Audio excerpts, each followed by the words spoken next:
We provide you the platform to turn your dreams into reality. Give wings to your aspirations with KR Mangalam University. ये बासमती सेला है और इसकी कहानी हम आज आपको इसलिए बता रहे हैं क्योंकि इजराइल और ईरान के बीच युद्ध चल रहा है और उसका सीधा असर इसी चावल की सेल पर पड़ा है। इस वक्त हम खारी बावली के नया बाजार में हैं जहां से ये जो चावल है उसका व्यापार होता है और हमारे साथ जो मार्केट एसोसिएशन के लोग हैं, जो दुकानदार हैं स्थानीय, वो हैं। दरअसल एक बड़ा इफेक्ट जो है इस चावल की सेल पर पड़ा है।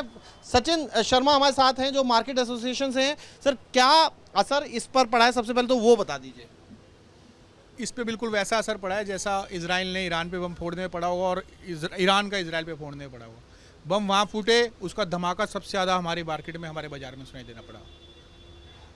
बिल्कुल बराबर जैसे आपने वहाँ विजुअल्स देखे, वहाँ उनकी ज़मीनों पे गिर रहे हैं या हमारे दिल पे, हमारी मार्केट में क्रैश होगी सारी इस पे कर रहे हैं। क्यों कितना नुकसान हुआ है? क्योंकि हमारा क्या है, ईरान थर्ड सबसे बड़ा बायर है और सबसे हम करीबन उसको 8 लाख टन चावल एक्सपोर्ट करते हैं, जो कि हम 6500 करोड़ रुपए का व्यापार करते हैं। वो सारा व्यापार ब्लॉक हो गया है, एवरीथिंग ब्लॉक, सब कुछ बीच में रुक गई है। लगभग 25% व्यापार जो है चावल का, जो एक्सपोर्ट हम करते हैं, हिंदुस्तान एक्सपोर्ट करता है, उसमें 25% जो है वो हिंदुस्तान से होता है और सबसे बड़ी मार्केट उसकी जो है वो खारी बावली है। ऐसा ही सचिन? नया बाजार एशिया की सबसे बड़ी मार्केट है और हिंदुस्तान में जो बासमती सेला होता है, बासमती किस्म होती है, वो सिर्फ हिंदुस्तान में ही होती है सबसे बेस्ट, और यहीं से वो सारा ईरान जाता है। तो आपने बताया 6500 करोड़ का हम लोग व्यापार करते हैं। ऐसे में जो नुकसान हुआ, क्या अगर आम भाषा में समझना चाहें तो कैसे? देखिए, जो हमारा चावल पिछले हफ्ते तक, हम आपकी लेमैन लैंग्वेज में समझाऊं तो 71 रुपये किलो, मतलब 7100 रुपये क्विंटल में हम एक्सपोर्ट के लिए प्रिपेयर कर रहे थे, चावल माल जा रहा था हमारा। वो सीधा 3-4 दिन में बम फूटते ही क्रैश होकर 60 रुपये पे आ गया, मतलब 6000 रुपये क्विंटल पे हो गया है। लेकिन 6000 में कोई ग्राहक नहीं, और ऐसी सिचुएशन बनी तो आप सोचो कि ये 5500 भी हो जाएगा, 5400 भी हो जाएगा, 5300 भी हो जाएगा। तो सारा ऑर्डर वहाँ के बंद हो गए। जो रास्ते में शिपमेंट है उनको डाइवर्ट करना पड़ेगा कहीं ना कहीं, उनको जेबल अली भेजना पड़ सकता है, उनको साउथ की किसी पोर्ट पे लैंड कराना पड़ सकता है, क्योंकि वो इंडियन ओशन छोड़ के बाहर जा चुके हैं। जो इंडियन ओशन के अंदर उनको रिटर्न बैक कर रहे हैं, वापस अपने पोर्टों पे लगा रहे हैं। तो बड़ी क्रिटिकल सिचुएशन है वहाँ। तो इमरजेंसी है, इमरजेंसी में तो सरकार की प्राथमिकता बम खरीदने में होगी या चावल खरीद की पेमेंट करने में होगी। आपका क्या नाम? मेरा नाम विपिन बंसल है जी। यही चावल का व्यापार आप ही का ही है? चावल का ही हमारा व्यापार है जी। ये जो क्वालिटी है सेला, ये ईरान जाती है, ईरान में अच्छी खासी सेल है। आपके लिहाज से कितना नुकसान आप लोगों को रहा है और वाकई हो भी रहा है नुकसान? 3-4 दिन के अंदर जी 10 रुपये किलो का मंदा आना चावल वालों के लिए बहुत खतरनाक है। मंदा तो आ ही गया, उसके अलावा कहता है ग्राहक भी खत्म हो गया है और पैनिक की सिचुएशन बन गई हम लोगों के लिए। तो ग्राहक बिल्कुल गायब हो गया मार्केट के अंदर से, और 3 दिन के अंदर, 4 दिन के अंदर ऐसी पैनिक की सिचुएशन होगी। हर आदमी कहता है कि माल बेचो, माल बेचो, लेकिन रेट रुक ही नहीं रहा है, नीचे से नीचे रेट आया जा रहा है। तो इस हमें समझ नहीं आ रहा कि हम लोग क्या करें। बहुत क्रिटिकल सिचुएशन होगी हम लोगों के लिए। आम व्यापारी पर कितना असर, ये क्योंकि समझना जरूरी है। ईरान और इजराइल में युद्ध हो रहा है, ये तो सब देख रहे हैं, लेकिन आम हिंदुस्तानी व्यापारी जो चावल बेच रहा है उस पर कितना असर? देखो, आम इंसान हो चाहे किसान हो, इसका असर सब पे ही पड़ेगा।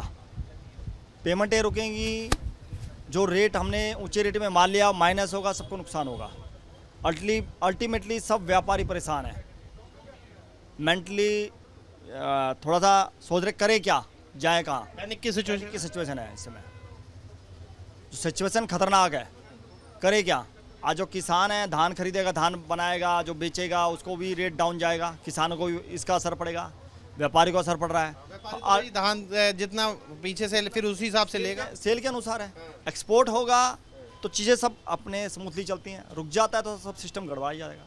पूरा बाजार परेशान है। बिल्कुल जी, पूरा परेशान है बाजार, और इसके साथ साथ आने वाले समय में किसान भी बहुत परेशान होगा, क्योंकि इस समय बुआई का समय चल रहा है और मानसून बढ़िया होने की वजह से चावल की बम्पर क्रॉप आनी है नेक्स्ट सीजन में।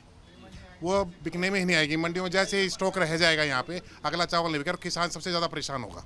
आप समझिए कि इस तरीके की तस्वीर है कि ये जो पूरा अगर आप देखें, गोदाम भरे पड़े हैं, ये दुकान है, दुकान में माल रखा हुआ है, लेकिन दिक्कत समस्या सिर्फ यही है कि खरीदार नहीं है, क्योंकि ईरान जो है वो सबसे बड़ा बायर है। इतना बड़ा बायर है कि 25% जो हमारे यहाँ से निर्यात होता है उसका 25% हिस्सा वो ईरान में जाता है। वहाँ क्योंकि तीनों टाइम चावल खाया जाता है, इस तरीके की बात बताई जाती है, तो उसका असर जो है यहाँ से डिमांड पर पड़ा है। और ईरान और इजराइल के युद्ध का असर भारतीय व्यापारियों की जेब पर पड़ा है। और या यूं कहें कि एक तरीके से अगर युद्ध लंबा चला तो इन भारतीय व्यापारियों की कमर भी टूट सकती है। वीडियो जर्नलिस्ट संजय शर्मा के साथ मोहित बख्शी, न्यूज नेशन, नया बाजार, दिल्ली। जहां भक्ति है हर शब्द में, कथाओं में छिपे हैं दिव्य रहस्य और ज्योतिष देता है जीवन को दिशा। धर्म से जुड़ी हर बातों को जानने के लिए हमारे चैनल स्तुति को सब्सक्राइब करें। चैनल पर जाने के लिए इस लिंक पर क्लिक करें।